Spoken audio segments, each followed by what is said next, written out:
Skol international tourism global இந்த மாநாட்டில் வந்து கலந்துக்கிட்டதுக்காக நான் வந்திருக்கேன். இந்த அமைப்பை பொறுத்தவரையில் 1934 துவங்கப்பட்ட ஒரு பெரிய அமைப்பு, பழமை வாய்ந்த அமைப்பு.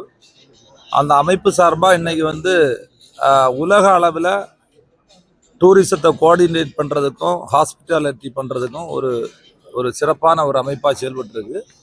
அதில் சுற்றுலாத்துறை அமைச்சர் என்கின்ற முறையில் நானும் நம்முடைய இன்சார்ஜ் அமைச்சர் சம்பத்குமார் சாரும்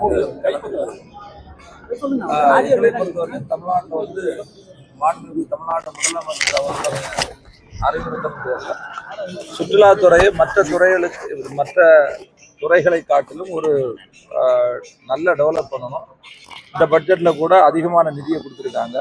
அதை வந்து நீங்கள் மகாபலிபுரத்தை டெவலப் பண்ணுறது 200 கோடி ரூபாய் அளவில் நிதி கொடுத்துருக்காங்க. மற்ற மாதிரி ஆன்மீக சுற்றுலா, இயற்கை சுற்றுலா, சூழியல் சுற்றுலா, வேளாண்மை சுற்றுலா, இப்படி பல சுற்றுலாவுக்கு பல அளவில் நாங்கள் டெவலப் பண்ண போகிறோம். அதனால இந்த மீட்டிங்கில் நான் கலந்துட வந்திருக்கேன். இல்லை, இப்போ கங்கை யமுனா அந்த தாமிரபரணி ரிவரை இணைக்கிறதுக்கு இப்போ ஃபர்ஸ்ட் பேமெண்ட்டாக கொடுத்துருக்காங்க 60 கோடி ரூபா. அப்புறம் வந்து அதை டெவலப் பண்ண அடுத்த ஸ்டேஜுக்கு கொண்டு போகும். இது பிபிபி மோட் கிடையாது.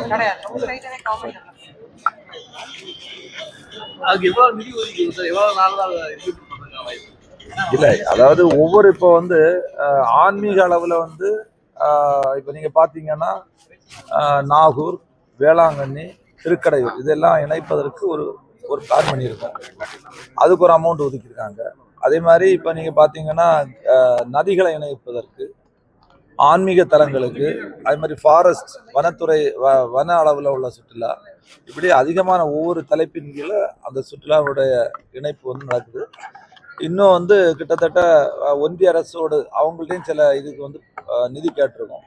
அந்த அடிப்படையில் கிட்டத்தட்ட ஒவ்வொரு மாவட்டத்திலும் இப்போ ரெவன்யூ டிஸ்ட்ரிக்ட் பார்த்தீங்கன்னா 38 ரெவன்யூ டிஸ்ட்ரிக்ட் இருக்குது. அந்தந்த ரெவன்யூ டிஸ்ட்ரிக்டில் இருக்கக்கூடிய திட்டங்களை எப்படியெல்லாம் டெவலப் பண்ணலாம், அடுத்த கட்டத்துக்கு கொண்டு போகலாம், மேம்படுத்தலாம்னு உள்ளதை ஆய்வு செய்து அதுக்கும் வந்து இந்த வரக்கூடிய எங்களுடைய துறை சார்ந்த அறிவிப்புகளை நாங்கள் வெளியிடுவோம்.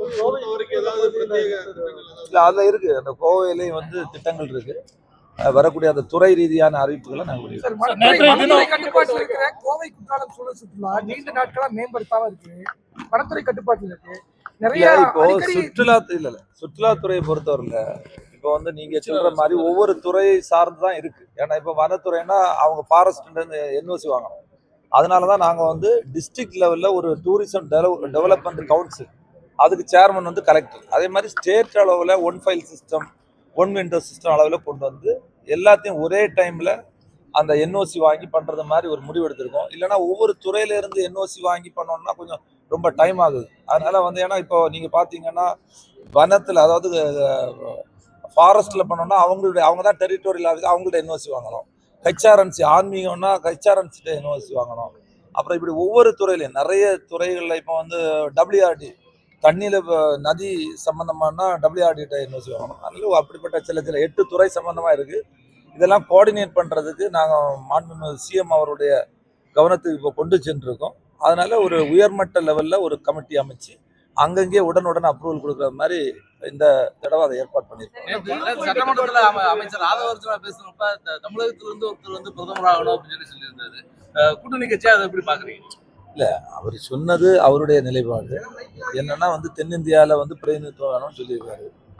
அது வந்து இப்போ அவருடைய நிலைப்பாடை சொல்லியிருக்காரு. எங்களுடைய தலைவரை பொறுத்தவரையில் காங்கிரஸ் கட்சியினுடைய தலைவர், நாங்கள் எதிர்பார்க்கின்ற தலைவர், பாராளுமன்றத்தினுடைய எதிர்கட்சி தலைவர், அவர் எல்லாரையும் அழைத்து சொன்னக்கூடிய மதிப்பிற்குரிய ராகுல் காந்தி அவர்கள் 2029 நிச்சயமாக பிரதமராக வருவார்கள். அதுல ஒரு சந்தேகம் இருக்காது. விஜய் வந்து பிரதமர் வேட்பாளர் முன்னிறுத்துவதற்கான ஏற்பாடுகள் எல்லாமே அவங்களுடைய டீம் எல்லாமே செஞ்சுக்கிட்டே இருக்காங்க. வட மாநிலங்கள்ல வந்து அவர் பிரச்சாரம் யூகத்திற்கு எல்லாம் பதில் சொல்ல முடியாது.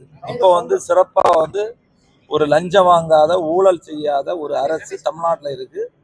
எங்களுக்கு வந்து சிஎம் வந்து நிறைய அட்வைஸ் பண்ணியிருக்காரு. அந்த அடிப்படையில் இன்னைக்கு காங்கிரஸ் கட்சி கிட்டத்தட்ட 1967க்கு பிறகு 59 வருடம் கழிச்சு நாங்கள் வந்து காங்கிரஸினுடைய பெருந்தலைவர் காமராஜர் என்ன கனவு கண்டாரோ, அந்த தொண்டர்கள் என்ன கனவு கண்டாரோ, அந்த அடிப்படையில் 2 அமைச்சர் எங்களுக்கு கொடுத்துருக்காங்க.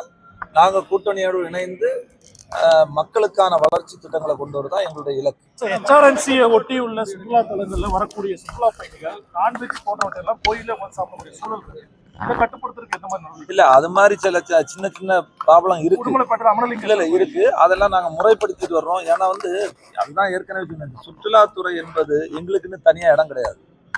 சுற்றுலா வந்து அங்கங்க நாங்க டெவலப் பண்ணி அந்தந்த லோக்கல் பாடிகிட்ட கொடுக்குறோம். அவங்க தான் அடுத்த கட்டத்துக்கு கொண்டு போக முடியும். இப்போ கோயம்புத்தூர்ல ஒரு சுற்றுலாத்துறை சம்பந்தப்பட்டு ஒரு திட்டத்தை கொண்டு வந்தா அந்த திட்டத்தை இங்கே இருக்கக்கூடிய கலெக்டருடைய கட்டுப்பாட்டில் தான் அதை பண்ண முடியும். எங்க துறையை சார்ந்து எங்களுக்குன்னு தனிப்பட்ட இடங்கள் கிடையாது.